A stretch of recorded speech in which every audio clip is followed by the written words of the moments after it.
Hoy estamos con Raquel Archiulo, presidenta de Volte España, feminista, activista y una mujer sin duda con un recorrido muy interesante que contar, pero sobre todo con muchas ideas para todo lo que tiene que ver con el futuro y sobre todo con el futuro de las mujeres políticas. Sabemos que hoy exactamente en Europa la media de todos los Estados miembros en relación a la representación política pública es del 32,7% de media. Sabemos que países como España encabezan el número de porcentaje del sur de Europa con una media del 44,29%. Sabemos que sin embargo otros países como la Federación Rusa están en el 16,37% y que países de los que esperamos una estadística mucho más alta como sería Gran Bretaña o países como Alemania están muy por debajo de la media española. Se encuentra Gran Bretaña ni más ni menos que en el 34,55% y Alemania en el 35,05%. ¿Ante qué nos estamos encontrando? Es la gran duda ante los siguientes retos que nos depara la Europa feminista. Hola. Hola, Nur. Encantada de tener esta charla contigo. Chao. Siempre me he preguntado si el chao es el mismo tono cuando se saluda que cuando se despide. Nunca lo he sabido. Siempre. Sí. Eres italiana, eres política y eres presidenta de un partido en España. Es todo un hito. Total. Me parece muy representativo de también el tipo de partido al que representas. Háblame un poco de ese recorrido, de esa política que se ha constituido y que hoy en día, a tus 30 años, bueno, tiene premisas de futuro muy interesantes. Pues totalmente es un reto para mí a los 30 años y sobre todo a mi segundo mandato. No tenía ninguna idea de poder ser o de tener las capacidades, ¿no?, de liderar un partido político, además con alcance no solo en España, sino en todos los países de la Unión Europea. Y como muchas mujeres, pues llegué aquí gracias al feedback de otras y pude demostrar que sí que era capaz de poder ser lo que siempre había sido. Y entonces agradezco muchísimo esta oportunidad y este feedback que tuve en este momento. Sí que entré en Volte en 2019, justo antes de las elecciones al Parlamento Europeo. Y entrando en Volte, pues ya empecé liderando el team de Cataluña. Así que... ¿La vocación de política desde niña? No totalmente, no. ¿Cómo se constituye eso? Mi vida ha sido muy ecléctica, la verdad. Sí que empecé estudiando biología. Lo que tenía claro a los 18 años... ¿Científica? Científica, sí. Que quería ir a salvar las ballenas con Greenpeace o unirme a las Pussy Riot. Entonces esas eran mis dos grandes vocaciones y sí que, abogué por biología.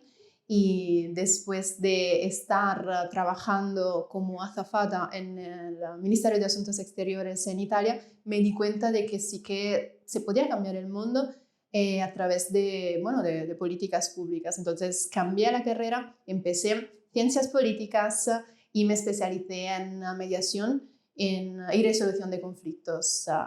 Y fue justamente en Chipre cuando me di cuenta de que yo era hija del privilegio europeo, tenía un megáfono enorme, no estaba utilizando mi voz y en un momento histórico muy preciso en el que hubo una coyuntura histórica de que los partidos de ultraderecha estaban arrasando en Europa, hubo el periodo del Brexit, pues me di cuenta de que ningún político ni ningún partido en este momento pues iba a defender mis ideales y para mí la política se transformó en algo existencial y sigue siendo.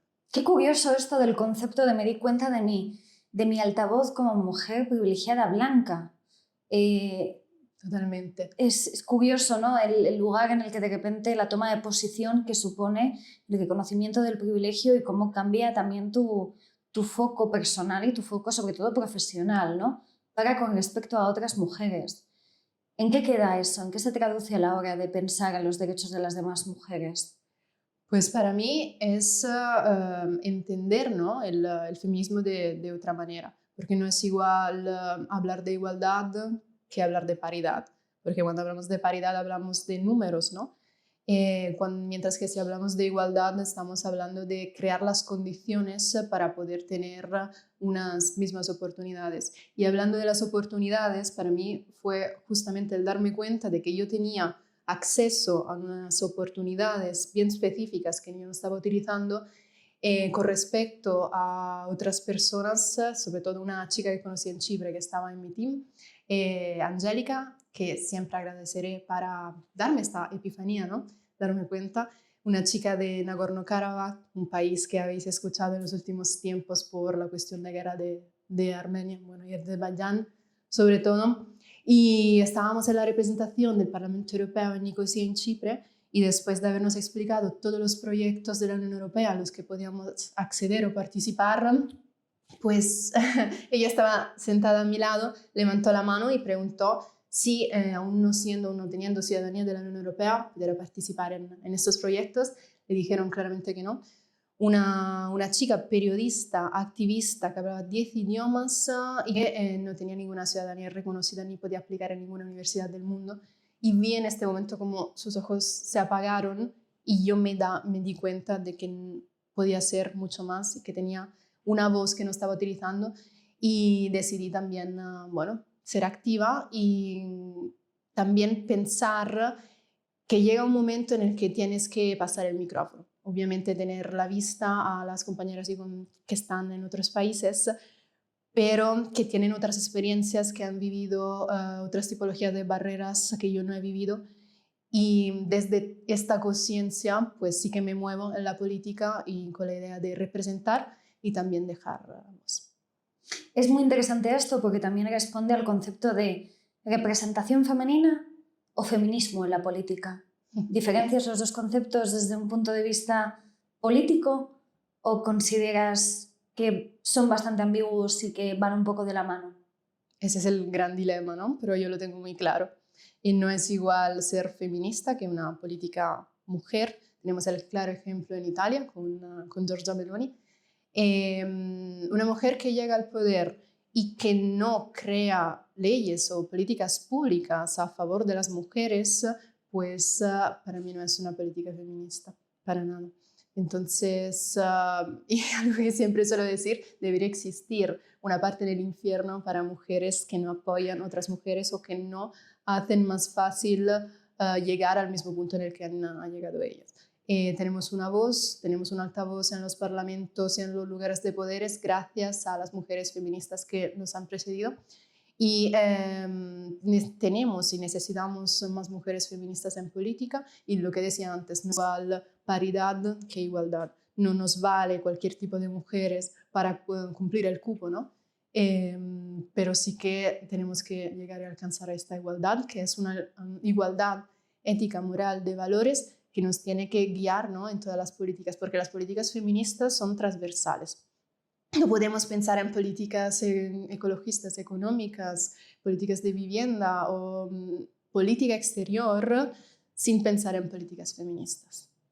¿Y qué supone en todo esto que haya mujeres que cuando acceden al poder político y tienen una determinada representación y legitimidad política tienden a usar o a reproducir los mismos patrones que el patriarcado ha ido reproduciendo a través de, bueno, la explotación laboral, por ejemplo? Sabemos que en Europa buena parte de mujeres y de familias que pueden permitirse tener personas a su cargo, a su trabajo, en forma de contratos de trabajo que la mayor parte de las veces son precarios o ni siquiera existen, digamos que para que esas mujeres puedan llegar a romper esos techos de cristal y llegar a esas cuotas de poder imprescindibles para que las mujeres también existan en política, otras sacrifican sus vidas y la mayor parte de las veces son mujeres de terceros países. ¿Qué opinión te merece la clase dentro del poder político? Pues en este momento lo que están haciendo estas mujeres es invisibilizar, ¿no?, la clase el ser mujer en política para mí, porque si bien se necesitan representantes y modelos, no nos vale cualquiera, como decíamos. Y allí acabamos en lo que escuchamos mucho, ¿no?, ni machista ni feminista, y entonces ponen como estos dos conceptos en contraste cuando no deberían serlo. Entonces, en el momento en el que se están mezclando esos dos conceptos, pues estás invisibilizando una clase y estás haciendo que las mujeres que llegan pues también se vuelvan conservadoras y adopten una tipología de diálogo y de narrativa, que es la narrativa que ha sido siempre llevada adelante por la clase dominante en la política, que han sido claramente la de los hombres. Y esto lleva a una falsa concepción de que para llegar a ser política o a estar en esos lugares de poder tienes que asumir algunas características, ¿no? Que son típicamente, ¿no? Bueno, para los hombres, y uno de estos es mostrarse como fuerte, implacable, y sobre todo que no... Bueno, para definirlo de alguna manera es algo también muy personal que sí que me ha pasado. Es que cuando entré yo en política, de ser copresidenta, me parecía un insulto a cómo y dónde estaba, pues hablar de determinados temas. Entonces me parecía como que era importante que yo hablara de economía o de política europea, que son temas y áreas que habían estado, ¿no? en manos de los hombres. Y pensaba yo, qué manera tan feminista, ¿no? de hacer política, de reivindicar que tengo las competencias para hablar de esto. Pero descubrí a lo largo de estos años y también desde la experiencia que era todo lo contrario. Y que no solo, y que no es rebajarse a hablar de temas como de las mujeres, ¿no? Sino que es todo al revés, tenemos que reivindicarlo, hacer de esto nuestra identidad, porque si nosotras no hablamos de políticas feministas, no lo van a hacer los demás. Pero entonces las políticas pueden hablar de políticas feministas y de muchas otras cosas, porque uno de los ejemplos que nos estamos encontrando, de hecho hemos tenido el ejemplo muy importante de políticas que en este país han tenido muchísimo impacto, como Nadia Calviño, que sin embargo han estado muy especializadas en determinados entornos, que en este caso, por ejemplo, con Nadia Calviño, es solamente y exclusivamente que ver con lo económico, ¿no? De hecho, yo creo que es muy interesante cómo podríamos realmente implementar el conocimiento de las políticas para hacer evolucionar todo lo que tiene que ver con la revolución feminista. ¿No crees que sería importante que las políticas que adquieren determinado nivel de conocimiento sobre determinadas áreas puedan también construir un pensamiento feminista para, por ejemplo, algo como es la economía, que ha estado blindado para las mujeres durante mucho tiempo, pueda ser un área de acceso para muchas mujeres que tienen muchas dudas sobre la gestión del dinero, digamos también el pedir dinero, el reconocimiento también de la posición laboral en la que muchísimas mujeres a día de hoy no exigen que se reconozca su valía? ¿Cómo se puede combinar eso también con concienciar desde dentro de la clase política? En este caso nos estamos enfrentando a las elecciones europeas, en las cuales tú eres candidata también, en tercera posición por la lista de Volt, España. ¿Cuál es el impacto realmente que tú consideras que puedes tener si llegases a ser eurodiputada y sobre todo si pudieses generar este tipo de conversaciones con otras mujeres? Bueno, primero decir que todo es política, si eres una mujer. Eso es algo que siempre repito y en el que creo profundamente. Y cuando hablamos de economía, también hay que ver, ¿no?, de dónde viene una de las definidas y anomenadas violencias sobre las mujeres, que es un control sobre las finanzas, ¿no?, de las mismas mujeres. Entonces, esta es una parte que por décadas y siglos siempre ha limitado la libertad, no solo de, social, sino también de expresión, de pensamiento, de desarrollo, ¿no?, de las mujeres. Entonces, sí que es muy importante de que las mujeres no solo hablemos de economía, sino que estemos, ¿no?, en los comités técnicos para aportar una visión y también una historia que vivimos sobre la piel que no ha sido vivida por la contraparte. Y sin embargo, en Europa hay muy poco concepto de lo que en su momento era muy importante y sigue siendo muy importante en otras partes del mundo, que es la comunidad de mujeres en cualquier entorno. ¿Qué opinas del concepto de comunidad de mujeres en las diferentes áreas? ¿Cómo tiene que ser la política, por ejemplo? Porque es una cuestión humana transversal a todas. Las mujeres en políticas acostumbramos a estar enfrentadas, porque tenemos que demostrar primero a nosotras mismas que valemos y que merecemos estar allá, después tenemos que demostrarlo también a los otros compañeros. Entonces, una manera de hacerlo es entrar en el juego político que se ha transformado ni en un campo de batalla, en un partido de fútbol, o sea, o ganas o pierdes. Así que actualmente falta esta comunidad de mujeres, falta una comunidad de políticas feministas que se apoyan, sobre todo al interno del mismo país. Cosa que sí que veo con colaboraciones entre mujeres que tienen los mismos ideales o, bueno, ambiciones políticas en diferentes países o continentes. Así que deberíamos dejar de lado, ¿no?, esta confrontación para poder volver a lo que verdaderamente importa, o sea, hacer que las políticas feministas sigan siendo transversales y que no solo le importen a las que nos definimos feministas, sino que también despierten, para decir de alguna manera, a las otras mujeres que han llegado a tener un altavoz, ¿no?, también gracias a las políticas feministas. ¿Y qué impacto puedo tener yo, decías, en el Parlamento Europeo? En tanto que es muy interesante, disculpa que te interrumpa, que tú te manifiestas como mujer, como feminista y como lesbiana. Que esto me parece un hito importantísimo a tener en cuenta a la hora de que muchas veces las mujeres también, para que sonasen más liviano el concepto de lesbiana, se autojustificaban como pertenecientes al colectivo, lo que por supuesto es completamente legítimo, pero el poder político que tiene la palabra lesbiana y que lo ha tenido para también las feministas, lesbianas políticas a lo largo del tiempo, que ha sido clave para la revolución de las mujeres, por ejemplo, en Estados Unidos en los años 70, ¿por qué esta reivindicación política y, sobre todo, hacia dónde va encaminada? Para mí es una parte identitaria totalmente. Siempre he sido lesbiana toda mi vida. Siempre he sido lesbiana. Es una grandísima frase de sí. Sí, totalmente. Y si bien me costaba definirme como lesbiana porque lo daba por sentado, ¿por qué tengo que definirme por mi sexualidad? ¿Sabes? Tengo otras más.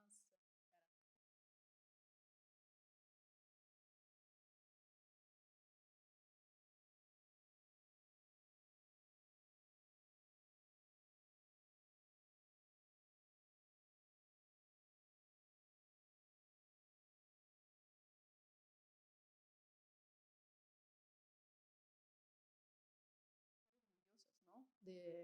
De definirnos así, de sentirnos así completas.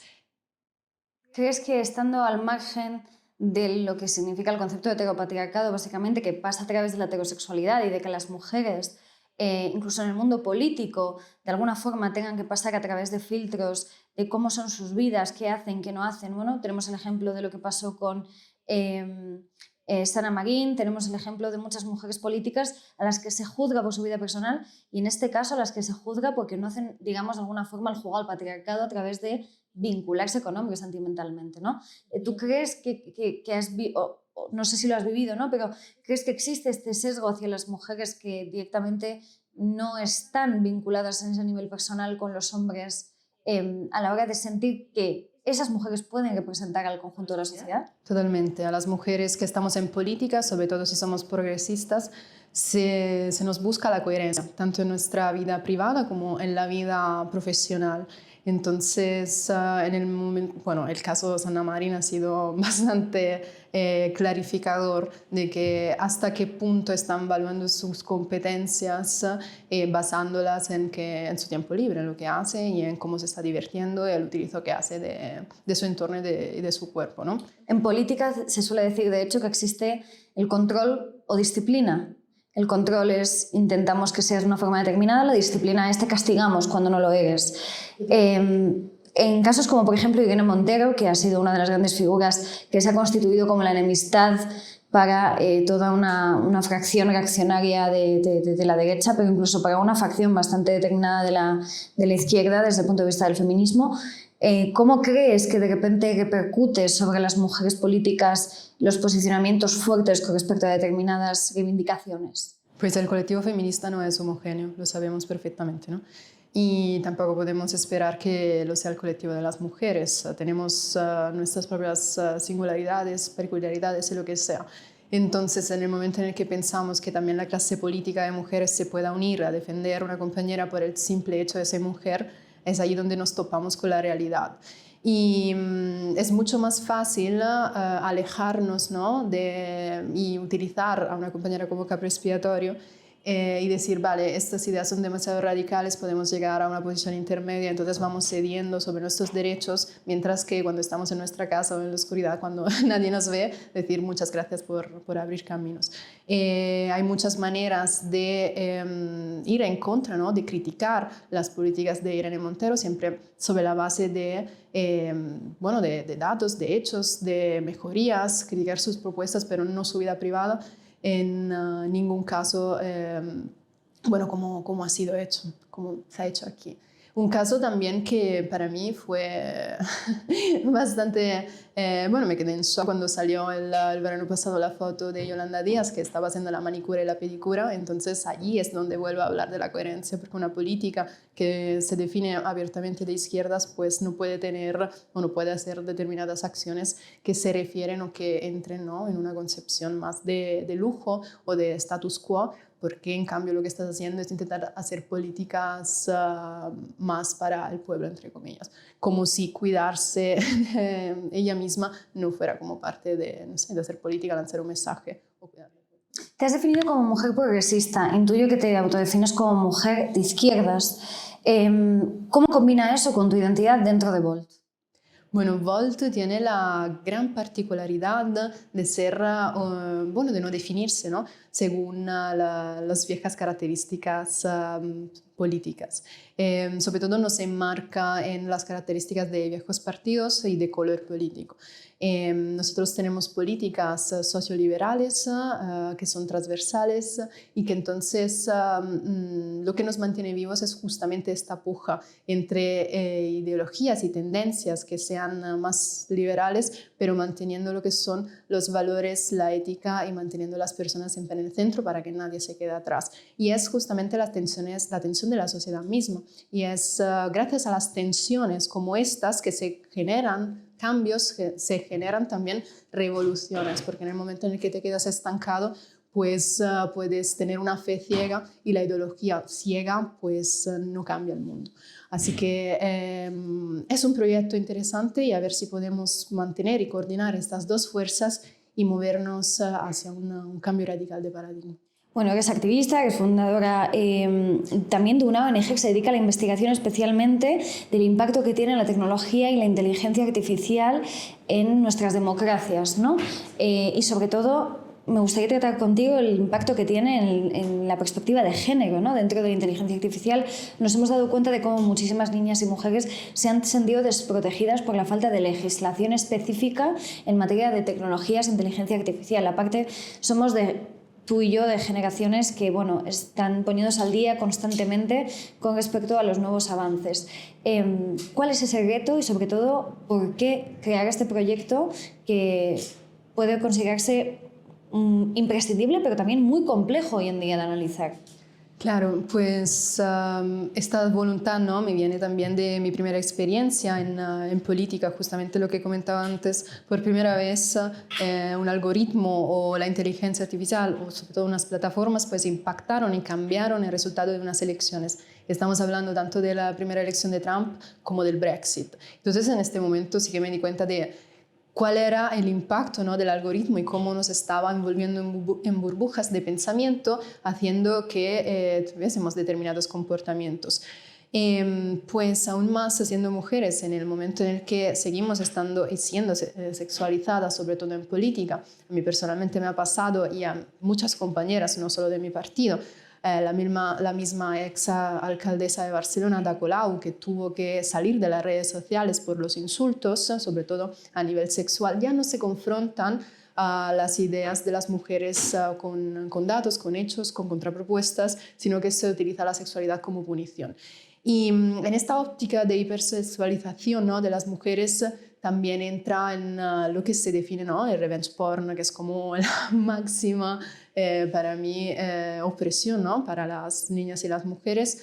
Y es que ya no tienes control sobre tu imagen, ni sobre tu cuerpo, ni sobre el futuro, el momento en el que ya tu imagen es pública, pues y no es ni algo que has hecho, pues estás totalmente a la merced de de los juicios, y eso es como algo más. Y eso nos hace tomar medidas, porque nos pensamos que las medidas que se toman a nivel social son solo las medidas de cómo salimos vestidas a las calles, pero hoy más que nunca es también cómo nos mostramos en las redes sociales. ¿Realmente tenemos la misma conciencia hoy en día de exhibirnos socialmente en un bikini en las mujeres que hace 10 años? La respuesta es que para muchísimas de nosotras no es así. Pero yo te quería preguntar sobre algo que me parece interesante dentro de todo el concepto de las legislaciones, que tiene que ver con la inteligencia artificial. ¿Hay suficiente voluntad realmente para tener una perspectiva de género política a la hora de entender cómo lo que se sigue desarrollando en la inteligencia artificial puede afectar la vida de las mujeres? Y me voy no muy lejos.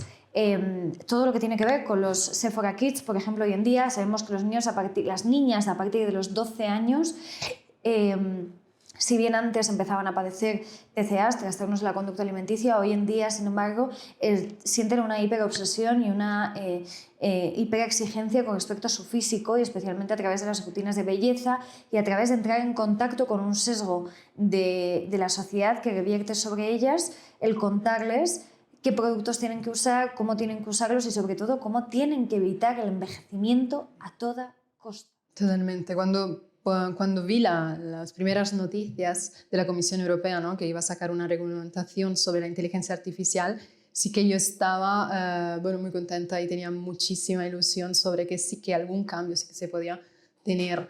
Pero si bien tenemos una ley pionera, ¿no?, en regulación de inteligencia artificial y de tecnología, sí que se ha demostrado de que no podemos seguir con este modelo, ¿no?, que tenemos americano, que es de liberalizar la tecnología. En el momento en el que la liberalizas, pierdes totalmente el control sobre ella y potencialmente puedes ir a aumentar, ¿no?, los problemas sociales y las diferencias. O sea, que tenemos problemas sociales, lo reconocemos y le aplicamos la tecnología para resolverlo. En este caso específico, pues sí que se ha demostrado que pues se añade como una capa más a lo que es la violencia sobre las mujeres, y en este caso sobre las niñas, sobre nuestro cuerpo, sobre nuestra presencia en la sociedad, y lo que comentabas bien es este miedo, ¿no?, al envejecimiento. Nos viene desde lejos, ¿no?, el tener que temer nuestra belleza. Nos han enseñado que la belleza viene desde, es un poder oscuro, ¿no?, que tenemos las mujeres, y entonces que tenemos casi que esconderlos y ser como castas, como puras. Y entonces ahora con la revolución también de determinadas plataformas como TikTok, sí que se ha liberalizado sin la educación, porque actualmente no tenemos, las niñas no tienen acceso, ¿no?, a esa tipología de educación. Y entonces sí que se está y que se pueden crear nuevos problemas. O sea que realmente el patriarcado tiene dos conceptos. Un concepto de las mujeres que son bellas, de alguna forma son peligrosas para nosotros, porque podemos ser seducidos por ellas, que es una cosa que digamos que se ha hablado también hasta para referirnos a mujeres que han accedido al poder, ¿no? Mujeres que se justifica que han accedido al poder a través de su belleza, de su belleza y de sus atributos físicos, ¿no? Y por otro lado, el solo valorar y el hipersexualizar a las mujeres desde esa perspectiva. Pero ¿el beauty privilege existe o no existe? Totalmente. Y yo me reconozco en ello, sin duda. Pues hay un claro ejemplo, ¿no? En Italia tenemos a la secretaria general del partido del PD, que es el partido de izquierdas, Elly Schlein, que es una mujer joven, tiene 37 años, es abiertamente lesbiana, y va a ser candidata también al Parlamento Europeo, está ya en el hemisferio. Y claro, ella ha sido y sigue siendo atacada por su sexualidad y por sus características físicas. Claro, yo no estoy a estos niveles de popularidad porque no tenemos representación todavía en el Parlamento aquí, pero sí que veo que en cambio a mí no me han atacado nunca por el aspecto físico, sino que yo sí que puedo ver, ¿no?, mi impacto, aunque intente esconderlo, presentarme siempre a través de mi trabajo cuando estoy en determinados lugares de poder. Entonces, la duda tendría que ser plantearnos también hasta qué punto las mujeres tenemos que hacernos completamente responsables de cómo somos percibidas desde fuera, ¿no? Al final es una doble responsabilidad, cargar no solo internamente con lo que una es, sino con cómo es percibida externamente, pero también es verdad que se ha construido aquel ideario para espantar a las mujeres con respecto al feminismo, diciéndoles que las mujeres feministas son mujeres más feas, son mujeres que descuidadas, son mujeres que no tienen nada que ver con lo que significa realmente, al final, el concepto que los hombres han creado en torno a la belleza de las mujeres, ¿no? ¿Crees que realmente se está rompiendo eso desde las nuevas generaciones a través de mujeres que, por ejemplo, deciden abiertamente ni siquiera posicionarse con respecto, posicionarse con respecto a la depilación y decir nosotras, bueno, rehusamos de pasar por este aro o rehusamos maquillarnos o también queremos representar otra cosa que no tenga que ver con el constructo de género que ha pesado sobre nuestro sexo como mujeres, ¿no? Porque se nos ha dicho desde muy jóvenes cómo tenemos que ser como mujeres. Y es verdad que me gustaría saber qué opinión te merece eso. Totalmente, todo lo que es deconstruir, ¿no? El sistema que tenemos ahora de belleza o de géneros, o criticarlo o mostrar otras posibilidades, otras vías, sí que es bienvenido, y lo que está haciendo es hacer que ya la generación Z pues no se define ni por género ni por sexualidad, que mayoritariamente, y sobre todo pues reivindica esta libertad sobre el propio cuerpo, que es lo que deberíamos reivindicar y bueno, decidir vivir de una manera mucho más libre. Y es algo que sí que me lleva un poco a deconstruir algo que había sido uno de mis lemas, siempre ha sido valores más allá del poder, porque nos han enseñado también en temer el poder, ¿no? Porque el poder corrompe, el poder es algo negativo, si eres una mujer con ambiciones eres arribista y entonces ya te miran como con diferentes ojos, que si bien en algunos ambientes puedes reproducir lo que son los estereotipos del machismo, lo que estábamos diciendo, sí que me ha llevado a mí personalmente a pensar que el poder era algo negativo. Entonces, en el momento en el que vuelves a plantearte qué significa ser una mujer, ¿no? Y qué significa, cuál es tu impacto, que pasa también a través de cómo te ves, cómo te percibes, cómo utilizas los espacios públicos, qué haces en el momento en el que eres consciente, luchas para hacer que las cosas cambien o te quedas también en tu privilegio y lo sigues manteniendo. Entonces es justamente esto, cuando vuelves a pacificarte con lo que es el poder y a sentir que sí que eres poderosa, pues para mí es allá donde puedes generar el cambio. Y el concepto también de la confrontación. Es muy interesante cómo las mujeres, también por el acceso que hemos tenido al poder, que ha sido mucho más limitado a lo largo del tiempo, somos muy novatas en el acceso al poder, esto es muy interesante, al menos del poder público, ¿no? Porque el poder, yo creo que más privado, yo creo que en otras épocas de la vida lo hemos tenido incluso más afianzado porque había más comunidad y las mujeres se escuchaban más. Y algo muy interesante, la confrontación. Se relaciona cada vez más la confrontación como algo negativo dentro del sesgo que tienen que tener las mujeres políticamente. Es como si las mujeres, una vez que accediesen a determinadas cuotas de poder, tuviesen que ser completamente conciliadoras con el resto de las mujeres de su alrededor, no solo de los hombres. Damos por sentado que el conflicto con los hombres en política existe, sino con el resto de las mujeres que hay a su alrededor, ¿no? Y sin embargo, esta falta de también aprobar a las mujeres a través de la capacidad de confrontación que pueden tener, porque ni todas las mujeres son seres de luz, ni todas las mujeres tienen que llevarse bien, ni todas las mujeres tienen que estar de acuerdo, y parte también de ser críticas y de construir el poder es aprender a disputarlo, obviamente dentro de unos márgenes que permitan, por supuesto, el respeto y un cierto no sembrar la discordia. Sin embargo, ¿no consideras que las mujeres que son, críticas, o bien con políticas, o bien con posicionamientos, o bien que son disidentes de determinadas convenciones políticas que se establecen dentro del poder, son criticadas, castigadas y también consideradas un poco las mujeres de los márgenes políticos, ¿no? Porque ¿cuál es el peso que tiene la sororidad dentro del papel político, por ejemplo? No, totalmente. El gran problema, ¿no? Y lo vemos también en las cifras que estabas mencionando antes de representación de mujeres en el poder en Europa, es que se percibe el ámbito político como un ámbito violento, ¿no? De acción, y que justamente tienes que entrar en pelea en cada momento para poder conseguir lo que ya las mujeres estábamos consiguiendo a través de las ONGs, por ejemplo.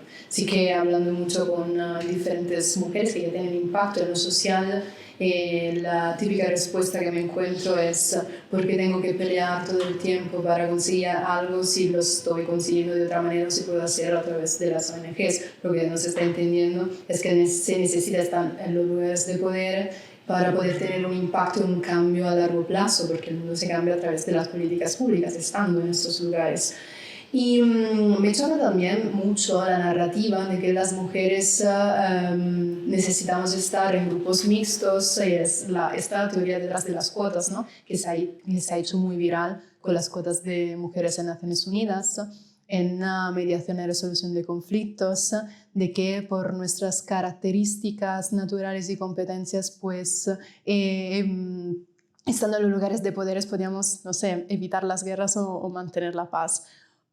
Y entonces esa es también la visión sobre la que se basa todo el concepto de hacer políticas exteriores feministas, o no, ¿sabes? No hay nada más patriarcal probablemente que echarle a las mujeres la mochila de tener que ser las más pacifistas, las menos conflictivas y las que más tienen que, digamos, encargarse de conseguir la paz mundial después de todos los desastres que han hecho los hombres a lo largo de los siglos. Hay algo completamente contradictorio en elevar a las mujeres a seres de luz en vez de realmente humanizarlas, ¿no? Que es también lo que busca el feminismo, ¿no? ¿Qué pasa también con los conflictos hoy en día con respecto a las mujeres y cuál es realmente el papel que están teniendo las mujeres políticas a la hora de indicar lo que está pasando? Sabemos, por ejemplo, que Alexandria Ocasio-Cortez ha tenido un posicionamiento muy fuerte y muy obvio con respecto a temas, por ejemplo, como Palestina, y sin embargo sabemos que mujeres como von der Leyen tienen una política europea que se considera mucho más conservadora. ¿Cómo realmente encaja esto en el ideario de la gente? Porque la sensación es que cada vez que las mujeres hacen algo hay que teorizar sobre cómo lo hacen las mujeres. Totalmente, ahí entra justamente la diferencia, ¿no? que tenemos entre las mujeres. Pueden ser mujeres feministas o representantes femeninas en el poder, pero allí sí que viene y sale lo que es la ideología y también la pertenencia, ¿no? En qué país están impactando en lo político y cuál es su background. No es igual ser Alexandria Ocasio-Cortez y venir de su situación y sobre todo un sistema que se basa todavía, ¿no? en el concepto de comunidad. Ella hizo toda la campaña para llegar al Parlamento basada en el community organizing, que es un trabajo de campo y de volver a crear estas comunidades en contraposición a lo que es lo singular, porque sí que vivimos en una sociedad que está muy singularizada, ¿no? Y parece que los problemas que tenemos son solo nuestros y no nos damos cuenta que también lo tienen los vecinos, que es un poco también la concepción de Volt que tenemos, que el problema de migración, también sobre todo la gestión, el cambio climático, la digitalización, el cambio de trabajo no solo es de las ciudades en las que vivimos, sino que también de las ciudades de al lado. Otro sistema y sobre todo otro rol lo tiene la Ursula von der Leyen. También hay que entender qué papel están jugando y qué están representando, ¿no? Y no es igual representar los intereses de toda la Unión Europea, en la que no te puedes potencialmente mojar demasiado porque la Unión Europea sigue estando en mano a los estados, que ser y venir del activismo y poder decir a tu nombre propio, pues cuáles son tus ideales y tus batallas. Así que algo que nunca se debería perder para mí es el activismo, el ser activista estando en política, en todas las posiciones. ¿Es posible? Quiero creer que sea posible. Sí, quiero creerlo. A lo mejor es una posición muy naif, porque todavía no he sido desgastada por... Bueno, las mujeres también tenemos derecho a cambiar de opinión. Claro, totalmente. Es un derecho humano y lo importante es reconocerlo, crecer y no quedarse estancados en las opiniones iniciales. Pero también sí que es verdad que en política hay lo que se define caja negra, ¿no? Que es después cuando entras en una estructura y unas tendencias, ¿no? Porque la política sigue siendo también hecha por tendencias y por interacciones, ¿no? De las personas que tienes a tu alrededor y de los hechos externos, pues depende de ti, de tus valores y también de tu carácter, no modificarlo o adaptarte al sistema. He sacado a colación dos ejemplos que son completamente distintos por el background que tiene cada una de las mujeres, en este caso Alexandria Ocasio-Cortez y por su lado Ursula von der Leyen.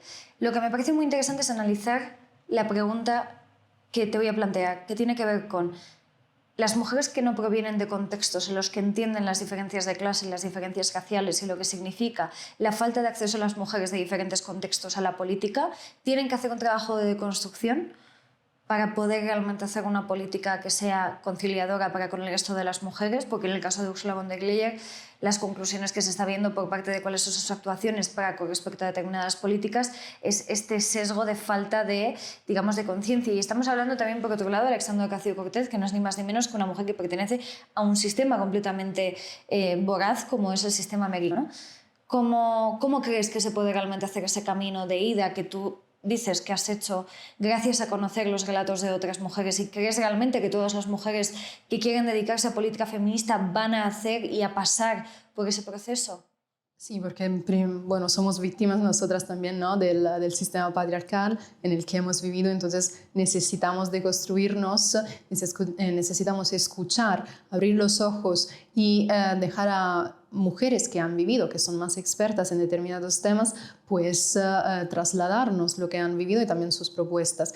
Y esto para mí se transforma en que se necesitan también diferencia, ¿no? de mujeres en las primeras fases de escritura de las políticas públicas. No nos vale, y repito, no nos vale poder tener un grupo de mujeres que está legislando cuando este grupo de mujeres no es representativo, para nada.